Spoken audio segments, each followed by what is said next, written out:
అందరికీ నమస్కారం. Welcome to R Star. July 28వ తారీఖు నుంచి మన గిరి ప్రదక్షిణ స్టార్ట్ కాబోతుంది. గిరి ప్రదక్షిణ విశిష్టత గురించి మనం ఈరోజు గురుగారిని అడిగి తెలుసుకుందాం. నమస్కారం గురుగారు. జై శ్రీమన్నారాయణ. అమ్మ నమస్కారం. గిరి ప్రదక్షిణ విశిష్టత గురించి తెలుసు. ఈ గిరి ప్రదక్షిణకి సంబంధించి ఎప్పుడు జరుగుతుంది, ఎలా చేయాలి, ఎందుకు చేయాలి అనేటువంటిది ముఖ్యమైనటువంటి విశేషాలు. ఈ గిరి ప్రదక్షిణ ఆషాఢ శుద్ధ పౌర్ణమి నాడు చేస్తారు. సింహగిరి చుట్టూ సుమారు 32 కిలోమీటర్ల మేర నడక సాగుతుంది. దీనికి గిరి ప్రదక్షిణ అని అంటారు. సింహగిరి ప్రదక్షిణ అన్నమాట. ఈ సింహగిరి ఎప్పుడు అంటే ఇది ఆవేళ ప్రత్యేకత మళ్ళీ చెప్తాను. ఎలా చేయాలి అంటే ఒక పద్ధతి ఉంటుంది. తొలి పావంచ దగ్గర మొదలుపెట్టి ఈ గిరి చుట్టూ సుమారుగా 32 కిలోమీటర్లు తిరిగి మళ్ళీ తొలి పావంచ దగ్గరికి రావడంతో ప్రదక్షిణ పూర్తవుతుంది. సింహాచలంలో సింహగిరి చుట్టూ ఇలాగ ప్రదక్షిణ చేస్తారు. ఇంక ఎందుకు చేస్తారంటే ఈ గిరి ప్రదక్షిణ చేస్తే సంతానం కలుగుతుందని. గిరి పున్నమి మొక్కులకే సంతునిచ్చు వేలుపును, అది ఆయన ప్రత్యేకత. ఆ సంతానం కోసమని, కోరిన కోరికలు నెరవేరడం కోసమని ఈ గిరి ప్రదక్షిణ చేస్తారు. ఇది స్థూలంగా. ఈసారి ఎప్పుడు సాధారణంగా జూన్ జూలై మొదటి వారాల్లో వస్తుంది, కానీ గత జ్యేష్ఠ మాసం అధిక మాసం అవడం వల్ల ఈ ఆషాఢ పౌర్ణమి కొంచెం ఆలస్యంగా జూలై 28వ తారీఖుకి తటస్థపడ్డది. ఆషాఢ శుద్ధ పౌర్ణమి నాడు ఈ గిరి ప్రదక్షిణ కార్యక్రమం జరుగుతుంది. ఈ ఆషాఢ శుద్ధ పౌర్ణమికి ఏమిటి ప్రత్యేకత? సింహాద్రినాథుడికి ప్రత్యేకత అయితే చందన లేపనం. స్వామి చందనంతో పూర్తిగా లేపన చేయబడి, అంటే పూత పూయబడి ఉంటాడు కదా. చందనయాత్ర నాడు, వైశాఖ శుద్ధ తదియ నాడు, వైశాఖ పౌర్ణమి నాడు, జ్యేష్ఠ పౌర్ణమి నాడు, ఆషాఢ పౌర్ణమి నాడు, ఇలా 4 సార్లు 4 దఫాలుగా పూర్తి చందనంతో కప్పుతారు. ఇది ఆఖరి, అంటే ఈ పౌర్ణమితోటి పూర్తిగా చందనాచ్ఛాదితాంగుడు, అంటే పూర్తిగా చందనంతో పూత పూయబడిన వాడు అవుతాడు స్వామి. అందుకు ఇది ఈ ఆషాఢ శుద్ధ పౌర్ణమికి ఒక ప్రత్యేకత. ఈ ఆషాఢ పౌర్ణమికి ఏకాదశి నుంచి ఇంకొక ప్రత్యేకత కూడా ఉంది. స్వామి శ్రీమన్నారాయణుడు క్షీరసాగరంలో యోగ నిద్రాసక్తుడై, అంటే నిద్రపోతాడని అనుకుంటారు మామూలు జనం. నిద్రపోవడం కాదు, ఈ లోకాన్ని ఎలా కాపాడాలి, లోకరక్షణ చింతతో కనులు ముగిడిచి అలాగా అలవోకగా ఎలాగ ఈ జనాల్ని నేను కాపాడగలను, ఏమి చేస్తే వీళ్ళు మంచి దారిలోకి ఉండి బాగుపడతారు అనేటువంటి చింతతోటి యోగ నిద్రలో చేరతాడు స్వామి. అది ఆషాఢ శుద్ధ ఏకాదశి నాటి నుంచి ప్రారంభమవుతుంది. అందుకే అత్తోలి ఏకాదశి అని, శయన ఏకాదశి అని దానికి పేరు. అలాగా ఈ ఆషాఢ మాసానికి ఒక ప్రత్యేకమైనటువంటి లాంఛనం, ఉద్దేశం, ప్రాముఖ్యత ఉంది. అంతేకాకుండా ఈ సింహాద్రప్పన్నకి అంతా ఇంచుమించుగా ఆ దగ్గర సంబంధం జగన్నాథుడితోటి. మాకు వచ్చేటువంటి భక్తులందరూ కూడా వెళ్ళి ఆషాఢ మాసంలో జగన్నాథుని రథోత్సవం అవుతుంది కదా, దాంతో ఇక్కడికి ఉత్సవాలు పూర్తయిపోయి చందన సమర్పణంతా ఆషాఢ పౌర్ణమితోటి పూర్తయిపోతుంది. అందుకు ఈ ఆషాఢ పౌర్ణమి ఇది 4వ చందన సమర్పణ. చందనయాత్ర నాడు అంటే వైశాఖ శుద్ధ తదియ నాడు, వైశాఖ శుద్ధ పౌర్ణమి నాడు, జ్యేష్ఠ శుద్ధ పౌర్ణమి నాడు, ఆషాఢ శుద్ధ పౌర్ణమి నాడు 4 సార్లు చందన సమర్పణ జరుగుతుందని చెప్పుకున్నాం కదా. ఇది ఆఖరి. అందుకని ఇవాళతోటి ఈ చందన సమర్పణ పూర్తవుతుంది కనుక దీనికి అదొక ప్రాముఖ్యత. ఎప్పుడు ఎక్కడ అనేది సింహాద్రి తొలిపావంచ దగ్గర ఈ పరిక్రమణ ప్రారంభమై కొండ చుట్టూ 32 కిలోమీటర్లు సుమారుగా ఉంటుంది. దారిలో ఈ హనుమంత వాకి వైపు నుంచి వెళ్ళి చుట్టూ తిరిగి మళ్ళీ ఈ మాధవస్వామి మాధవదారి దగ్గర మాధవస్వామి ఆ ఏరియాలో కూడా ఒకసారి స్నానం చేసి మళ్ళీ సింహగిరి మొదల దగ్గరికి రావడం. ఇక్కడితోటి పూర్తవుతుంది. ఇది 32 కిలోమీటర్లు.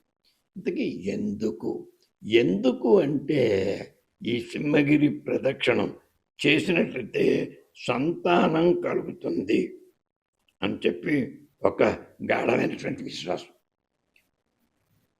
అందుకోసమని ఈ సింహగిరి ప్రదక్షిణం చేస్తారు. ఎలా చేస్తారు, ఏమిటి చేస్తారు? దంపతులు మొట్టమొదట ఈ మొదటి దగ్గరికి వచ్చి, తండ్రి మాకు సంతానాన్ని అనుగ్రహించు అని చెప్పి ఓ మొక్కుకుంటారట. మొక్కుని వాళ్ళిద్దరూ కలిసి గిరి చుట్టూ తిరిగి వస్తారట. అలాగా ఒకసారి గిరి చుట్టూ తిరిగి వస్తే ఆ నెక్స్ట్ ఇయర్కి వాళ్ళు సంతానంతో కూడా కలిసి వచ్చి తిరిగి వస్తారట. ఏమండి భలే గొప్పగా చెప్తున్నారు. వీటికి ఏమైనా పద్ధతి ఉంటాయి?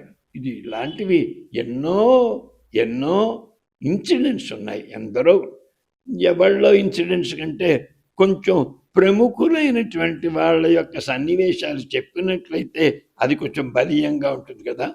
ఇంచుమించుగా విశాఖపట్నంలో శ్రీభాష్యం అప్పలాచార్యుల గారని ఓ పెద్ద ప్రవచనకారుడు ఉండేవారు కదా.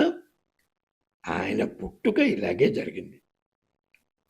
వారి తల్లిదండ్రులకి, శ్రీభాష్యం అప్పలాచార్య గారి తల్లిదండ్రులకి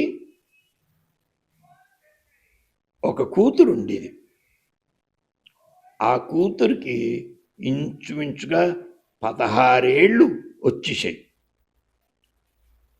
అయినా వారికి ఇంకో సంతానం లేదు, మగ సంతానం లేదు. ఎవరో చెప్పారట, సింహాచలం వెళ్ళి ఆ సింహాద్రి అప్పన్న సింహాచల స్వామివారి గిరి చుట్టూ ప్రదక్షిణం చేస్తే పుత్ర సంతానం కలుగుతుంది అని.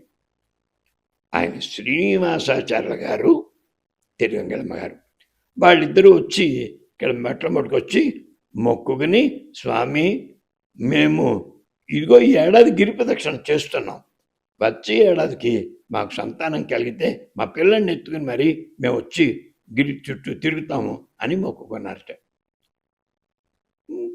గిరి ప్రదక్షిణ చేసేసి ఇంటికి వెళ్ళిపోయాడు. ఇది ఆషాఢ మాసంలో జరిగింది.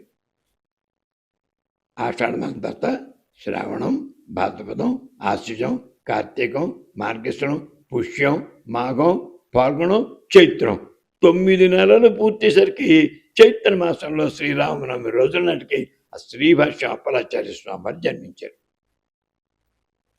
ఆయన చైత్ర మాసంలో పుట్టిన తర్వాత ఆ ఆషాఢ మాసంలో ఆ పిల్లవాడిని ఒక చీర ఉయ్యాలలో పడుకోబెట్టుకుని ఈ దంపతులిద్దరూ ఓ కర్రకి ఆ ఉయ్యాలు దూర్చి చెరో భుజం మీద వేసుకుని ఈ దంపతులిద్దరూ గిరి చుట్టూ తిరిగారని మా పెద్దలు చెప్తూ ఉంటారు.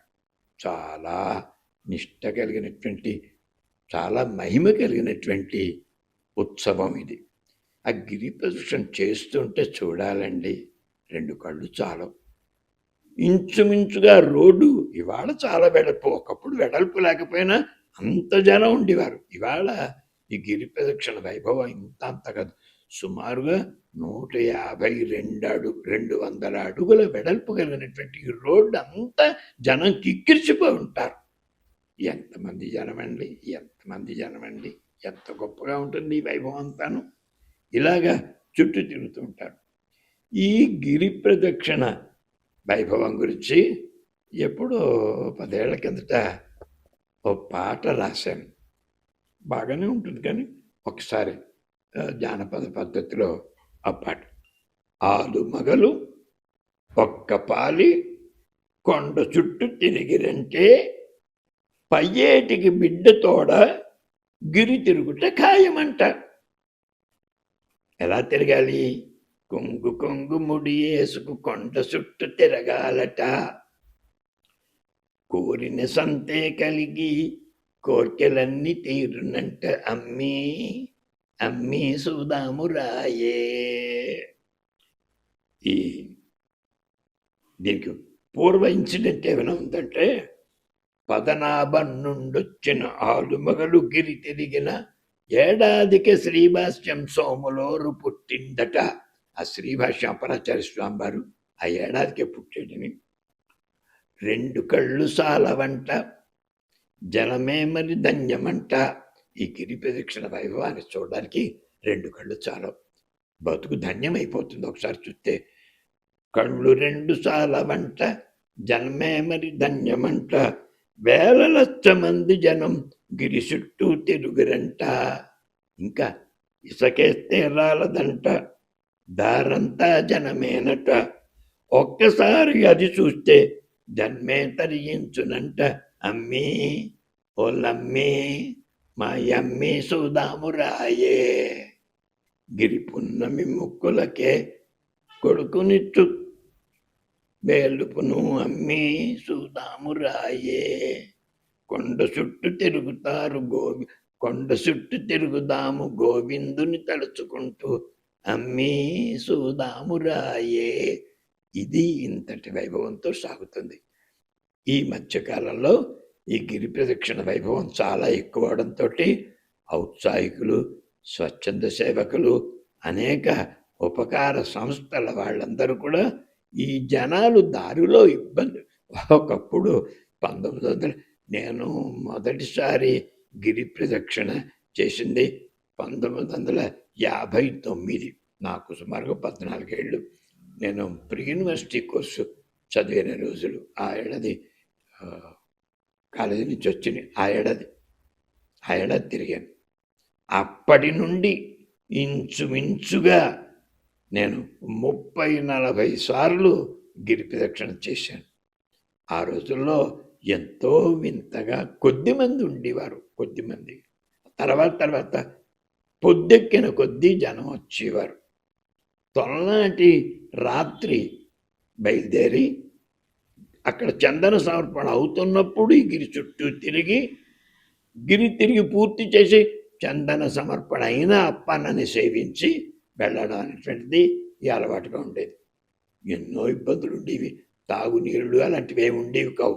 చాలా దారిలో ఎప్పుడైనా దాహం వేస్తే ఎవరినైనా ఇంటి వాళ్ళైనా తలుపు తట్టి, అయ్యా గొంతెండిపోతుంది, కొంచెం మంచినీళ్ళు ఇవ్వండి అని ఇలాంటివన్నీ అడిగి పుచ్చుకోవడం, అన్నీ పట్టుకుని బయలుదేరతారు. కానీ కొంతసేపు అయిన తర్వాత ఒక్కొక్క వస్తువుని మొయ్యలేక వదిలేయాల్సి వచ్చే పరిస్థితులు ఉంటూ ఉండేవి.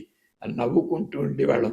కొంతసేపటికి జోళ్ళు కూడా లేకుండా నడుస్తారు. జోళ్ళు వేసుకుంటే బాగుండు, రాళ్ళు. ఇప్పుడంటే తారు రోడ్లు వచ్చాయి. ఒకప్పుడు ఇదంతా మట్టి రోడ్లు.